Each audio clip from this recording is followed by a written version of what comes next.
नमस्कार और आज की इस खास पड़ताल में आपका स्वागत है। हमारे सामने आज एक ऐसी कहानी है जिसमें एक आम नागरिक, एक जिद्दी ब्यूरोक्रेसी और एक ईमानदार अफसर के बीच की लड़ाई है। और सबके केंद्र में है बनारस हिंदू विश्वविद्यालय के एक छात्र की मौत की वो जांच रिपोर्ट, जिसे दबाने की हर मुमकिन कोशिश की गई। बिल्कुल, ये कहानी सिर्फ एक आरटीआई आवेदन की नहीं है। ये इस बात की पड़ताल है कि जब एक बड़ी और ताकतवर संस्था से सवाल पूछा जाता है तो वो कैसे जवाब देती है। सही बात है।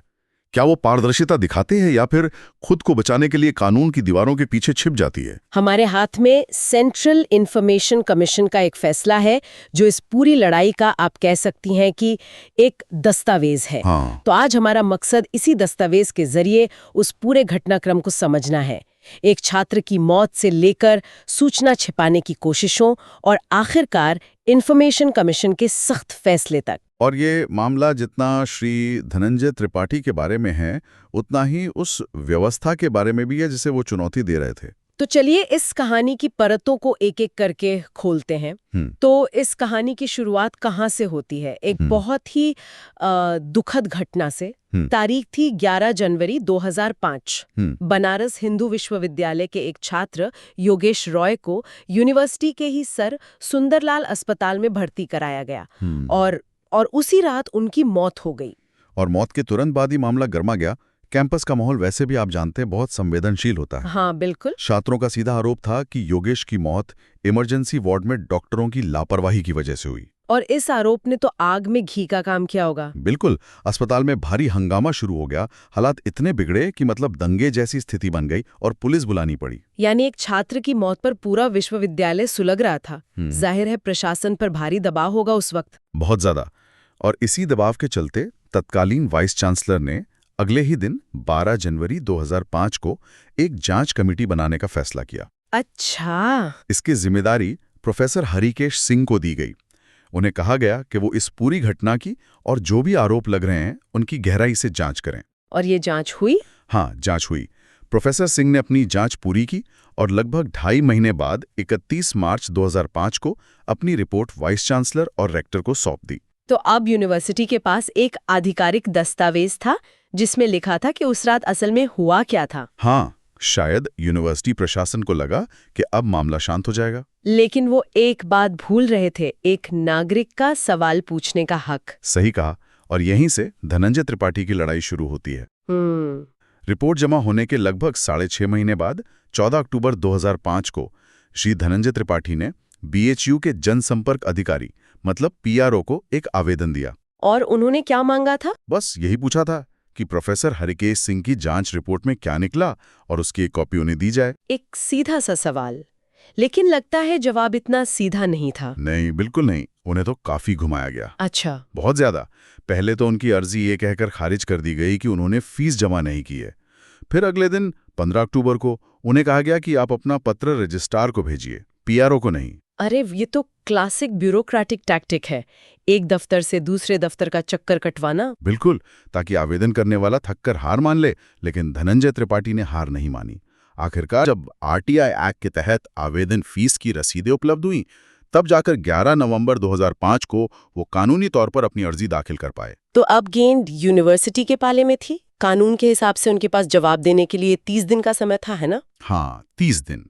और यहीं से इस कहानी का एक और अहम किरदार सामने आता है, यूनिवर्सिटी का पब्लिक इंफॉर्मेशन ऑफिसर यानी पीआईओ। अच्छा। अब देखिए, हर सरकारी विभाग में एक पीआईओ होता है। कानून के हिसाब से ये वो व्यक्ति है जिसे जनता और संस्था के बीच एक पुल का काम करना है। लेकिन इस मामले में हम देखेंगे कि ये पुल कैसे एक दीवार से टकरा रहा था। बिल्कुल, पीआईओ ने अपना काम सही ढंग से किया। 22 नवंबर 2005 को उन्होंने ये आवेदन रजिस्ट्रार को भेजा और साथ में एक नोट भी लिखा। क्या लिखा था उस नोट में? उन्होंने साफ साफ कहा कि जानकारी 15 दिन के अंदर मुहैया करा दी जाए ताकि 30 दिन की जो कानूनी समय सीमा है उसके अंदर आवेदक को जवाब दिया जा सके। मतलब पीआईओ सिस्टम को वक्त पे काम करने के लिए कह रहे थे। सिर्फ कह नहीं रहे थे, वो एक तरह से चेतावनी भी दे रहे थे। अपनी चिट्ठी में उन्होंने रजिस्ट्रार का ध्यान आरटीआई एक्ट की धारा 20 की तरफ खींचा। और इस धारा में क्या है? इस धारा में साफ लिखा है कि अगर कोई अधिकारी बिना किसी वाजिब कारण के जानकारी देने में देरी करता है या जानबूझकर गलत जानकारी देता है तो उस पर 250 रुपए रोज के हिसाब से जुर्माना लग सकता है। अच्छा, 25,000 रुपए तक? हाँ, जो 25,000 रुपए तक जा सकता है। पीआईओ दरअसल अपने बॉस को याद दिला रहे थे कि ये कानून मजाक नहीं है, इसका पालन न करने के नतीजे होंगे। लेकिन रजिस्ट्रार पे इस चेतावनी का कोई असर नहीं हुआ? कोई असर नहीं। उन्होंने ना सिर्फ 15 दिन में बल्कि 30 दिन की डेडलाइन के बाद भी कोई जवाब नहीं दिया। खामोशी, पूरी खामोशी। और फिर करीब 1.5 महीने बाद 6 जनवरी 2006 को रजिस्ट्रार की तरफ से पीआईओ को एक निर्देश आता है। निर्देश ये नहीं था कि जानकारी दे दो, बल्कि ये था कि मना कर दो। हाँ, ये था कि आवेदक को सूचना देने से मना कर दो। मना कर दो किस आधार पर? उन्होंने आरटीआई एक्ट की धारा 8(1) का हवाला दिया। 1 मिनट, ये धारा क्या कहती है? इसके तहत सरकार ऐसी सूचना देने से मना कर सकती है जिसे जाहिर करने से किसी व्यक्ति की जान या शारीरिक सुरक्षा को खतरा हो। क्या? एक छात्र की मौत की जांच रिपोर्ट से किसी की जान को खतरा कैसे हो सकता है? ये तो समझ से बाहर है। पीआईओ को भी ये बात समझ नहीं आई। दस्तावेज बताते हैं कि उन्होंने इस पर सवाल उठाया। उन्होंने रजिस्ट्रार को वापस लिखा और पूछा कि कृपया स्पष्ट करें कि ये धारा इस मामले में कैसे लागू होती है। मतलब वो एक वाजिब सवाल पूछ रहे थे? हाँ, वो जानना चाहते थे कि इस इनकार का तार्किक आधार क्या है। और इस सवाल का उन्हें क्या जवाब मिला? जवाब के बजाय उन्हें फटकार मिली। मतलब सही काम करने की सजा। पीआईओ ने तो बस कानून का पालन करने की बात कही थी और उन्हें ही डांट पड़ गई। ये तो उल्टा ही हिसाब है। यही तो विडंबना है। यहाँ व्यवस्था के भीतर का टकराव साफ दिखता है। एक अधिकारी पीआईओ जो कानून की प्रक्रिया और उसकी भावना को समझकर उसका पालन करना चाहता है, और दूसरी तरफ एक वरिष्ठ अधिकारी, हाँ, रजिस्ट्रार, जो इन सवालों को नजरअंदाज कर रहे हैं। पीआईओ की चिट्ठी पर फिर से विचार करने के बजाय रजिस्ट्रार ने उन्हें फटकार लगा दी और आखिरकार उनके निर्देश पर 31 जनवरी 2006 को श्री त्रिपाठी को जानकारी देने से मना कर दिया गया। और ये जवाब भी उन्हें तुरंत नहीं मिला? नहीं, उन्हें ये चिट्ठी मिली 6 फरवरी 2006 को। अगर हम तारीखों को देखें तो उनकी अर्जी थी 11 नवंबर 2005 की। जवाब मिला 86 दिन बाद। 86 दिन बाद, जबकि कानूनी समय सीमा 30 दिन की होती है। यानी तय सीमा खत्म होने के भी 56 दिन बाद उन्हें सिर्फ न में एक जवाब मिला, वो भी बिना किसी ठोस कारण के। और ये सिर्फ एक देरी नहीं थी, यह एक नागरिक के अधिकार का मजाक उड़ाने जैसा था। जाहिर है श्री त्रिपाठी चुप नहीं बैठे होंगे। उन्होंने सेंट्रल इंफॉर्मेशन कमीशन में अपील की होगी। हाँ, सीआईसी में ये आरटीआई कानून के तहत सबसे बड़ी अपीलीय संस्था है और कमीशन ने मामले को गंभीरता से लिया। सुनवाई के लिए 30 जून 2006 की तारीख तय की गई। तो अब बीएचयू के रजिस्ट्रार को देश की सबसे बड़ी सूचना निगरानी संस्था के सामने जवाब देना था। हाँ, सुनवाई के दौरान उन्होंने देरी की बात तो मानी, लेकिन इसका दोष पीआईओ पर डालने की कोशिश की। उन्होंने ऐसा दिखाने की कोशिश की जैसे पीआईओ ने ही फाइल आगे नहीं बढ़ाई। 1 मिनट, ये तो अपनी जिम्मेदारी से साफ साफ भागना हुआ। रजिस्ट्रार, जो कि एक इतना बड़ा पद है, वो अपनी जिम्मेदारी एक जूनियर अधिकारी पर डाल रहे हैं। कमीशन को भी ये बहुत अजीब लगा। उन्होंने दस्तावेजों की जांच की और पाया कि सच तो बिल्कुल उल्टा था। अच्छा। कमीशन ने अपने फैसले में साफ लिखा है कि पीआईओ की चिट्ठियों को जिस तरह से नजरअंदाज किया गया वो रजिस्ट्रार की नकारात्मक मानसिकता को दिखाता है। मतलब? कमीशन ने पीआईओ को सही माना। बिल्कुल, कमीशन ने माना कि पीआईओ ने तो आरटीआई कानून को लेकर अपनी समझ और ईमानदारी दिखाई थी, लेकिन रजिस्ट्रार का रवैया बिल्कुल उल्टा था। और बात सिर्फ इतनी ही नहीं थी। दस्तावेज में एक और चौंकाने वाली बात सामने आती है। रजिस्ट्रार ने तो वाइस चांसलर को भी लपेटने की कोशिश की थी। हाँ, ये एक बहुत ही गंभीर मामला था। कमीशन ने जब मामले से जुड़ी फाइल मंगाई तो उसमें 8 दिसंबर 2005 का एक नोट मिला, जिसमें रजिस्ट्रार ने लिखा था कि संबंधित फाइल वाइस चांसलर के पास है, इसलिए देरी हो रही है। लेकिन सच क्या था? सच ये था कि जब कमीशन ने जांच की तो वीसी ऑफिस ने साफ किया कि जांच रिपोर्ट 27 अप्रैल 2005 से खुद रजिस्ट्रार के ही पास थी। क्या मतलब? यानी रिपोर्ट लगभग 8 महीने से उन्हीं की मेज पर पड़ी थी और वो सीआईसी जैसी संस्था के सामने भी झूठ बोल रहे थे? मुझे यकीन नहीं हो रहा। यही बात इस मामले को और भी गंभीर बना देती है।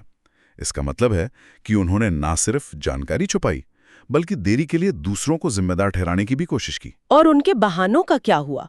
वो जो धारा 8(1) जी का हवाला दे रहे थे। यहाँ रजिस्ट्रार की रणनीति देखिए। पहले जब उन्होंने श्री त्रिपाठी को जवाब भेजा तो सिर्फ धारा 8(1)G का इस्तेमाल किया, यानी जान को खतरा। लेकिन जब मामला कमीशन के पास पहुंचा और उन्हें लगा कि ये दलील कमजोर पड़ेगी, तो उन्होंने अपने जवाब में एक और धारा जोड़ दी, 8(1)H। और ये धारा 8(1)H क्या कहती है?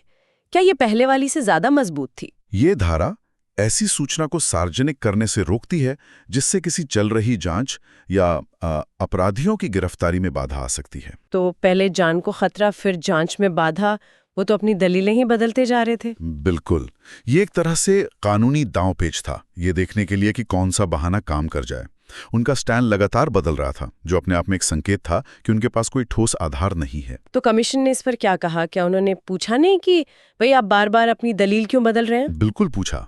कमीशन ने रजिस्ट्रार से यही सवाल किया कि जब आपने पहली बार जानकारी देने से इनकार किया तो इसका कोई कारण क्यों नहीं बताया, सिर्फ कानून की धाराएं क्यों लिख दी गई? हाँ, ये तो जरूरी है बताना। हाँ, आरटीआई एक्ट की धारा 7(8)I के तहत ये जरूरी है कि अगर आप जानकारी देने से मना कर रहे हैं तो उसका कारण भी बताएंगे। दस्तावेज कहता है कि रजिस्ट्रार के पास इसका कोई वाजिब जवाब नहीं था। तो इसका मतलब ये हुआ कि सिर्फ ये कह देना काफी नहीं है कि धारा 8 के तहत सूचना नहीं दी जा सकती। एकदम सही। अधिकारी को ये साबित करना होगा कि उस धारा की शर्तें इस खास मामले में कैसे लागू होती हैं। और यहीं पर कमीशन ने एक बहुत मजबूत टिप्पणी की होगी। हाँ, एक ऐतिहासिक टिप्पणी। कमीशन इस नतीजे पर पहुंचा कि रजिस्ट्रार ने इन धाराओं का इस्तेमाल सिर्फ एक बहाने के तौर पर किया था। कमीशन ने अपने आदेश में कहा कि अधिकारी अपनी मर्जी से आरटीआई एक्ट की धारा 8 का हवाला देकर सूचना देने से मना नहीं कर सकते। उन्हें इसका ठोस और तर्कसंगत कारण बताना होगा। और अगर वो ऐसा नहीं करते हैं तो कमीशन ने आगे कहा कि बिना कोई वाजिब कारण बताए सिर्फ धाराओं का जिक्र करना जानकारी देने से दुर्भावनापूर्ण इनकार माना जाएगा, यानी मैलिफाइड डिनायल। बिल्कुल, मतलब ये माना जाएगा कि उन्होंने जानबूझकर और गलत नीयत से जानकारी रोकी है, और ऐसे मामले में आरटीआई एक्ट की धारा 20(1) के तहत जुर्माना लगाया जा सकता है। तो इस सारी जिरह और इन सख्त टिप्पणियों के बाद आखिरी फैसला क्या हुआ? श्री त्रिपाठी को वो रिपोर्ट मिली या नहीं? हाँ, मिली। कमीशन ने बीएचयू के रजिस्ट्रार को 2 मुख्य निर्देश दिए। पहला, 15 दिनों के भीतर प्रोफेसर हरिकेश सिंह की जांच रिपोर्ट की एक कॉपी श्री त्रिपाठी को दी जाए। और दूसरा, जो कि ज्यादा महत्वपूर्ण था, कमीशन ने रजिस्ट्रार को एक कारण बताओ नोटिस जारी किया, शो कॉज नोटिस। हाँ, कि उन पर जानकारी देने में देरी और गलत तरीके से इनकार करने के लिए जुर्माना क्यों ना लगाया जाए। मतलब उन्हें सजा भी हो सकती थी। बिल्कुल, उन्हें इस मामले में जवाब देने के लिए अगली सुनवाई, जो 9 अगस्त 2006 को तय की गई, में व्यक्तिगत रूप से उपस्थित होने का भी आदेश दिया गया। यानी अब उन्हें खुद आकर कमीशन को समझाना था कि उन्होंने ऐसा क्यों किया। हाँ, और उन पर जुर्माना क्यों न लगे। ये एक बड़े अधिकारी के लिए बहुत बड़ी बात थी। तो इस पूरे मामले का निचोड़ क्या है? एक छात्र की मौत की जांच रिपोर्ट, जिसे एक विश्वविद्यालय का रजिस्ट्रार महीनों तक दबाए बैठा रहा। एक आम नागरिक जो सूचना के अपने अधिकार के लिए लगातार लड़ता रहा। और आखिर में एक संवैधानिक संस्था जिसने न सिर्फ जानकारी दिलवाई बल्कि जवाबदेही से भाग रहे एक बड़े अधिकारी को भी कटघरे में खड़ा कर दिया। सही बात है। ये मामला दिखाता है कि आरटीआई कोई साधारण कानून नहीं है। ये सत्ता और प्रशासन को पारदर्शी बनाने का एक शक्तिशाली औजार है, अगर इसका सही इस्तेमाल किया जाए। इस केस में कमीशन की भूमिका बहुत महत्वपूर्ण थी, जिसने साफ कर दिया कि कानून के प्रावधानों का इस्तेमाल जानकारी छिपाने के लिए नहीं किया जा सकता। और मुझे लगता है कि ये मामला बीएचयू के रजिस्ट्रार के बारे में जितना है, उतना ही उस गुमनाम पीआईओ के बारे में भी है। बिल्कुल, उस पीआईओ ने सही सवाल पूछने की हिम्मत दिखाई, भले ही उसे अपने वरिष्ठ अधिकारी के फटकार सुननी पड़ी। जरा उस पीआईओ की हालत सोचिए। एक तरफ कानून है, दूसरी तरफ उसका बॉस। वो एक बहुत मुश्किल जगह पर फंस गया था। बिल्कुल, ये पूरा वाकया एक सवाल सोचने पर मजबूर करता है। अक्सर हम सोचते हैं कि एक अकेला इंसान क्या कर सकता है, लेकिन यहाँ एक नागरिक की जिद और एक अधिकारी की ईमानदारी ने मिलकर एक शक्तिशाली संस्था को जवाबदेह बना दिया। अगर हर व्यक्ति अपने अधिकारों को लेकर इतना ही सजग हो जाए तो शायद व्यवस्था में पारदर्शिता लाना उतना भी मुश्किल ना हो। सही बात है, लेकिन ये हमें एक और बात पर सोचने को मजबूर करता है। इस पूरे मामले में जीत तो हुई, लेकिन सोचे कि अगर धनंजय त्रिपाठी ने शुरुआती चक्करों के बाद हार मान ली होती, या उस पीआईओ ने पहली ही फटकार में सवाल पूछना बंद कर दिया होता। हाँ, व्यवस्था में बदलाव लाने के लिए ऐसी कितनी लड़ाइयां लड़ी जाती हैं जिनके बारे में हमें कभी पता भी नहीं चलता।